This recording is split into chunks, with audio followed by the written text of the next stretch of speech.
আমার আল্লাহ বলেন, বন্ধু উম্মত নিবা না, আমার সুন্দর জান্নাত গুলো নিবা। আমার নবী জবাব দেন, মাবুদ গো, তোমার সুন্দর জান্নাত দেখে আমি নবীর কলিজা ঠান্ডা হয় না, তোমার জান্নাত নিতে চাই না, আমার গুনাহগার উম্মত আমারে দিয়া দাও। আল্লাহ কয়, বন্ধু তুমি কোনো প্রশ্ন করবে নি? আর নবী কয়, আমি একটা প্রশ্ন করব তোমারে। প্রশ্ন উত্তরের পর্ব চলছে। কি প্রশ্ন? আল্লাহ আমার জন্য বলে সব বানাইছো? কয় হ। তাহলে মুসা নবীরে যে নীল দরিয়া বলে উম্মত সহ পার করে দিছো? কহ। তাহলে আমার লেগে সব বানাইছো, আর মুসা নবীরে নীল দরিয়া উম্মত সহ পার করে দিছো। আচ্ছা, আমি আর আমার উম্মতের জন্য তুমি কি করবা, এটা আমি জানতাম চাই। আল্লাহ কয়, বন্ধু এই প্রশ্ন যে তুমি করবা এটা আমি আগেই জানি। বন্ধু জবাব নিয়ে যাও। মুসা নবীকে উম্মত সহ নীল দরিয়া পার করেছি, তুমি আর তোমার উম্মতের কি করব? বন্ধু গো, মুসাকে নীল দরিয়া উম্মত সহ, তুমি আর তোমার উম্মতের দুনিয়ার কোনো দরিয়া নয়, কথা দিলাম তুমি আর তোমার উম্মতের আমি ফুলসিরাতের ফুল পার করে দিব।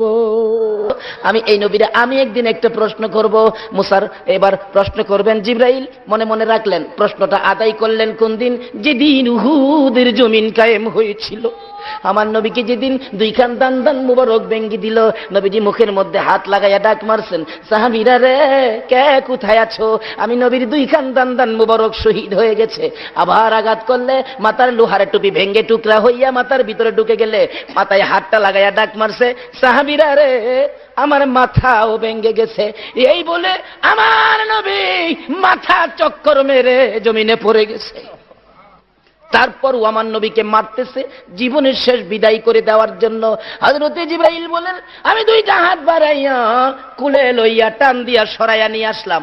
আইনা উহুদ পাহাড়ের মাঝামাঝি, নিচ থেকে দেখা যাবে না এমন একটা জায়গায় আমার নবীকে নিয়ে জিবরাইল দাঁড়াইয়া পাথরের দিকে লক্ষ্য করে ডাকতেছেন, উহুদের পাহাড়, ও পাথর দেখ, যেই নবী না হইলে তুই হতি না, আমি জিবরাইলও হতাম না রে পাথর। নবীরে মারতে মারতে কি অবস্থা করেছে, একটু বিছানার ব্যবস্থা করে দে, আমি আল্লাহর হাবিবকে শুয়াইয়া রাখি। জিবরাইল বলেন, এই কথা বলার সাথে সাথে দেখি লম্বা একটা পাথর ফাইটা তুলার মতো নরম বিছানা হইয়া যায়। জিবরাইল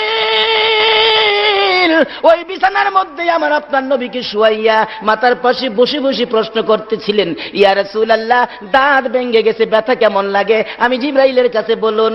মাথা ভেঙে গেছে, ব্যথা কেমন লাগে? আমি জিবরাইলের কাছে বলুন। আমার নবী চুট্টু চুট্টু সুরে বল